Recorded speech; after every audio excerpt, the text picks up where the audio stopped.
بسم اللہ الرحمن الرحیم۔ کیا بے جان چیزیں بھی روتی ہیں؟ آئیے تاریخ کا مطالعہ کر کے دیکھتے ہیں کہ بے جان چیزیں بھی روتی ہیں اور کس کے لیے روتی ہیں اور کیوں روتی ہیں، اور پھر ان کے رونے کا ازالہ کیسے کیا جاتا ہے، یہ سب ہم اس ویڈیو میں جانیں گے۔ ابھی منبر رسول نہیں بنا تھا کہ آپ صلی اللہ علیہ وآلہ وسلم کھجور کے ایک تنے کے ساتھ ٹیک لگا کر خطبہ ارشاد فرمایا کرتے تھے۔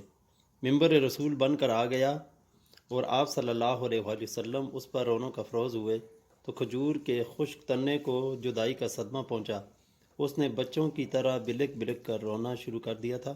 مولانا روم رحمۃ اللہ علیہ فرماتے ہیں کہ کھجور کا یہ خشک تنا، جس کا نام استن حنانہ تھا، حضور صلی اللہ علیہ وآلہ وسلم کی جدائی میں رو رہا تھا۔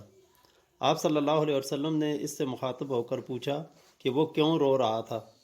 آپ صلی اللہ علیہ وسلم نے اس سے مخاطب ہو کر پوچھا کہ وہ کیوں رو رہا تھا۔ اس نے سسکیاں لیتے ہوئے جواب دیا، یا رسول اللہ صلی اللہ علیہ وآلہ وسلم، میں آپ صلی اللہ علیہ وآلہ وسلم کی جدائی برداشت نہ کر سکا۔ میری جان کے اندر ایک آگ لگی ہوئی ہے، آپ صلی اللہ علیہ وآلہ وسلم کے ہجر و فراق کی آگ۔ یا رسول اللہ صلی اللہ علیہ وسلم، آپ صلی اللہ علیہ وسلم تو پوری کائنات کی جان ہیں۔ آپ صلی اللہ علیہ وسلم میرے ساتھ ٹیک لگا کر خطبہ ارشاد فرمایا کرتے تھے، اب میری جگہ منبر نے لے لی ہے۔ یہ سن کر حضور صلی اللہ علیہ وسلم نے تبسم فرمایا اور کھجور کے تنے سے یوں مخاطب ہوئے، اے مبارک ستون، تو چاہے تو میں تیرے سر سبز اور سدا بہار رہنے کی دعا کر سکتا ہوں تاکہ ہر شرقی و غربی تیرے پھلوں سے لطف اندوز ہو۔ تجھے یہ پسند ہے کہ تو آخرت کے لیے کچھ اور چاہتا ہے۔ استن حنانہ نے عرض کیا، یا رسول اللہ صلی اللہ علیہ وسلم، میں تو ہمیشہ کی نعمت چاہتا ہوں۔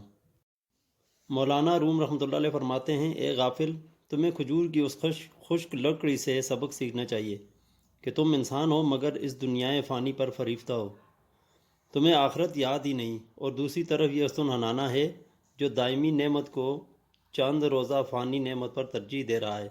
اس کھجور کے تنے کو زمین میں دفن کر دیا گیا تھا تاکہ انسانوں کی مانند روز جزا اس کا معاملہ بھی دربار عزتی میں پیش ہو۔